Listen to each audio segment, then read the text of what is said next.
Hello everyone, it's Mrs. Poffenberger. In today's video, I'm just going to go over blood types, the genetics of blood types, and how to create Punnett squares with various blood types. All right, let's get started. So to start off, I have some background information at the beginning of the lab to go over how to solve genetic problems using blood types, because throughout the lab you're going to be asked different questions based on blood type and what's the genetic probability of those things occurring. So just to review, back to biology, the dominant blood types, or the dominant blood alleles, are type A and B. And when we write those, we actually put them as a superscript on a capital letter I.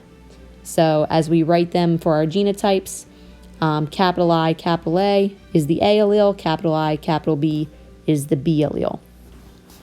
The recessive allele for blood is O, and it is just written as then a lowercase I. There's no superscript there.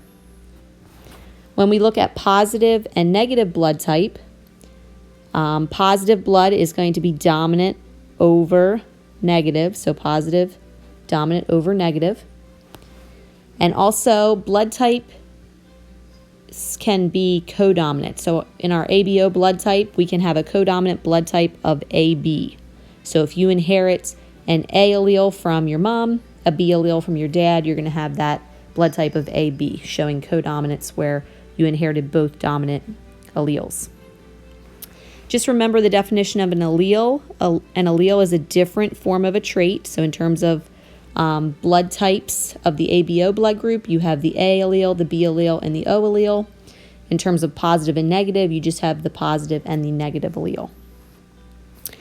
Genotype, that refers to the letters or the genetic makeup of the trait. So when you have two letters together, like AB, or an A and an O allele, then those would be a genotype. So we can see all the genotypes down here. So genotypes for type A blood, you can either be homozygous dominant, so two capital A's on the I's, or you can be heterozygous, a capital A and a lowercase a. For the type B blood, you can be again homozygous with both capital B's, or heterozygous with one capital B and your lowercase I. And then for the codominant blood type for AB, you're getting an A allele from one parent and a B allele from the other parent. And then type O is two lowercase i's, so two recessive alleles. Okay, so looking at an example.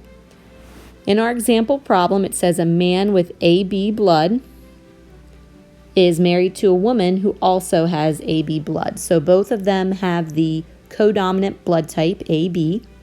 So we need to figure out their genotypes. So their genotypes, the man would be I capital A, I capital B. The woman would have the same genotype, I capital A, I capital B. So then we put them on the Punnett square. So here's the one genotype of the man. Here's the genotype of the woman. You always bring your letters from the top down, letters from this side across, and you have combinations there. So as we can see, that first box, we have I capital A, I capital A. So that's going to be type A blood. In the box below that, we have I capital A, I capital B. So we have AB blood. In the other box at the top, I capital A, I capital B, so that's AB.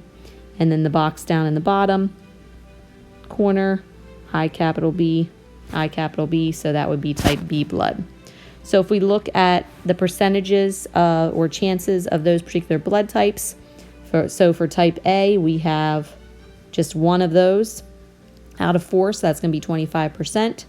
For type B, we have one of those, so also 1 out of 4, 25%. We don't have any type O blood, but we have 2 of the boxes that had type AB, so that's 1/2 or 50%.